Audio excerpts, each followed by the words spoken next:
Assalamualaikum warahmatullahi wabarakatuh. Nama saya Dani Andika. Saya dari kelas ASC semester 4 NPM 1821010146.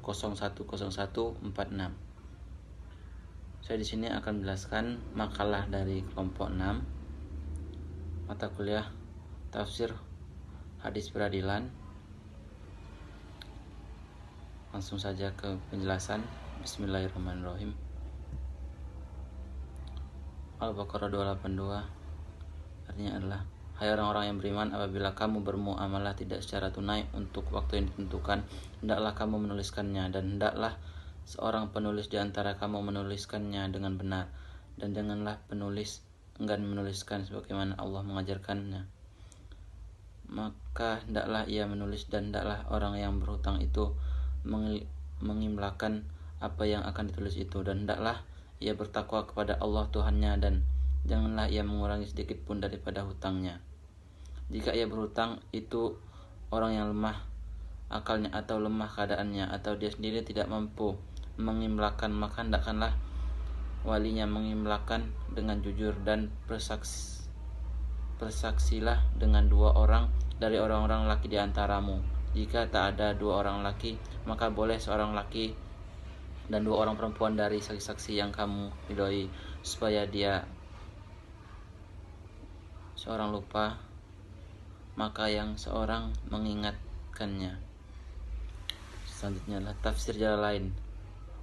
Hai orang-orang yang beriman, jika kamu mengadakan utang piutang, maksudnya muamalah seperti jual beli, sewa menyewa, utang piutang dan lain-lain, secara tidak tunai, misalnya pinjaman atau pesanan untuk waktu yang ditentukan atau diketahui, maka hendaklah kamu catat untuk pengukuhan dan menghilangkan pertikaian niatnya, dan hendaklah ditulis surat utang itu di antara kamu oleh seorang penulis dengan adil, maksudnya benar tanpa menambah atau mengurangi jumlah utang atau jumlah temponya. Al-Baqarah 283. Jika kamu dalam perjalanan dan bermuamalah tidak secara tunai, sedang kamu tidak memperoleh seorang penulis, maka hendaklah ada barang tanggungan yang dipegang oleh yang berpiutang. Akan tetapi jika sebagian kamu mempercayai sebagian yang lain, maka hendaklah yang dipercayai itu menunaikan amanat hutang, dan hendaklah ia bertakwa kepada Allah Tuhannya, dan janganlah kamu para saksi menyembunyikan persaksian, dan barang siapa yang menyembunyikan, maka sesungguhnya ia adalah orang yang berdosa hatinya, dan Allah mengetahui apa yang kamu kerjakan. Hadis Bukhari nomor 2533. Tidak ada hak seorang muslim yang mempunyai suatu barang yang akan diwasiatkannya. Ia bermalam selama 2 malam, kecuali wasiatnya itu ditulis di sisinya. Hadis Muslim 375. Tidak halal bagi seorang muslim bermalam selama 3 malam. Ia mempunyai sesuatu yang harus ia wasiatkan, kecuali wasiat tersebut tertulis di sisanya. Abdullah bin Umar mengatakan, sejak mendengar sabda Rasulullah SAW tersebut, maka tidak ada 1 malam pun yang berlalu. Pengetahuan Qadi An-Nisa 135.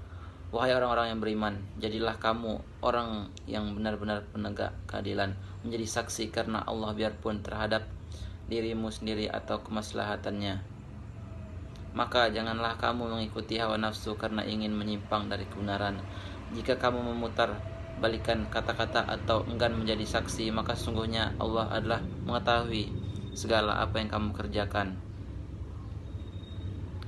Al-Maidah ayat 8. Hai orang-orang yang beriman, hendaklah kamu jadi orang-orang yang selalu menegakkan kebenaran, karena Allah menjadi saksi dengan adil, dan janganlah sesekali kebencianmu terhadap sesuatu kaum mendorong kaum untuk berlaku tidak adil. Berlaku adillah, karena adil itu lebih dekat kepada takwa, dan bertakwalah kepada Allah, sesungguhnya Allah Maha mengetahui apa yang kamu kerjakan. Al-Maidah ayat 42. Mereka itu adalah orang-orang yang suka mendengar berita bohong, banyak memakan yang haram. Jika mereka orang Yahudi datang kepadamu untuk meminta putusan, maka putuskanlah perkara itu di antara mereka, atau berpalinglah dari mereka. Jika kamu berpaling dari mereka, maka mereka tidak akan memberi mudarat kepadamu sedikit pun. Dan jika kamu memutuskan perkara mereka, maka putuskanlah perkara itu di antara mereka dengan adil. Sesungguhnya Allah menyukai orang-orang yang adil. Sekian penjelasan dari kelompok 6. Kurang lebihnya saya mohon maaf. Kepada Allah saya mohon ampun. Wabillahi taufiq wal hidayah. Wassalamualaikum warahmatullahi wabarakatuh.